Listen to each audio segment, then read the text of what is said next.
खुलुमबाय मोनाबिलिनि रादाबाव बयखौबो बरायबाय। गिबि निउज आपडेटआव दङ प्रमद बर' आर्चारि गेलेगिरि गहेला बर'खौ सुलाद लाहैदों। बर'नि गेजेराव जाखांफुहांनाय आर्चारि गेलेगिरि गहेला बर' बिथांनि देहाया गोबाव समनिफ्रायनो पेरालाइज बेरामजों गाग्लोबजागासिनो दंमोन आरो दासिमहालागैबो बे बेरामावनो गोग्लैनानै दं। बेखौ मोनथिनानै BTRनि गाहाय मावफुंगिरि प्रमद बर' बिथाङा गहेला बर' बिथांखौ सुलाद लाहैनायजों लोगोसे गहेला बर' बिथांखौ मोजां देहा फाहामथाय होनो गोदान दिल्लीसिम दैथायहरनो बिथोन होदों। बे खौरांखौ आर्चारि गेलेगिरि गहेला बर' बिथाङा गावनि फेसबुक एकाउन्टनि गेजेरजों फोसावो, लोगोसे BTRनि गाहाय मावफुंगिरि बिथांनिसिम साबायखर बावो।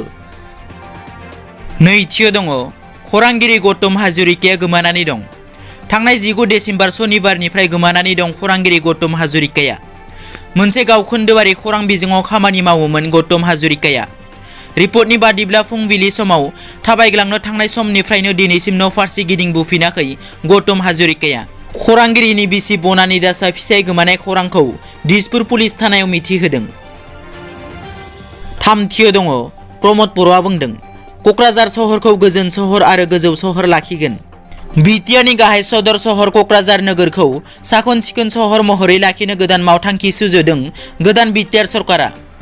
गाहाय मावफुंगिरि प्रमद बर'आ हरखाबै दिनै फुंबिलियाव क'क्राझार मिउनिसिपाल बर्डनि सिङाव थानाय वार्ड नं 4 जों लोगोसे गुबुन गुबुन ओनसोलनि गोग्लैसोनानै थानाय दं नालाफोरखौ नायगिदिङो।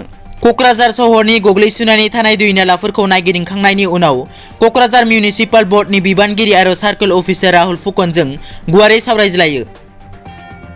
ब्रैथियाव दङ अरां माहारियारि हाग्रामायाव सुरां मैहुरफोरनि नोजोर।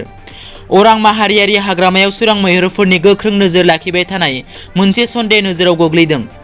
मानोना अरां माहारियारि हाग्रामानि खाथियावनो हा सिङाव फबनानै दोननाय हाथियार बोखांनो हादों।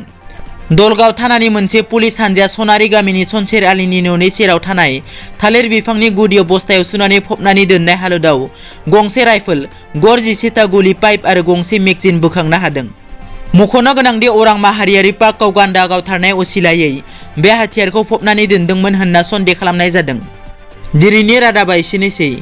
नोंथांमोना जुदि आंनि चेनेलखौ दासिमबो साबस्क्राइब खालामाखै, अन्नानै साबस्क्राइब खालाम। गोजोन्थों।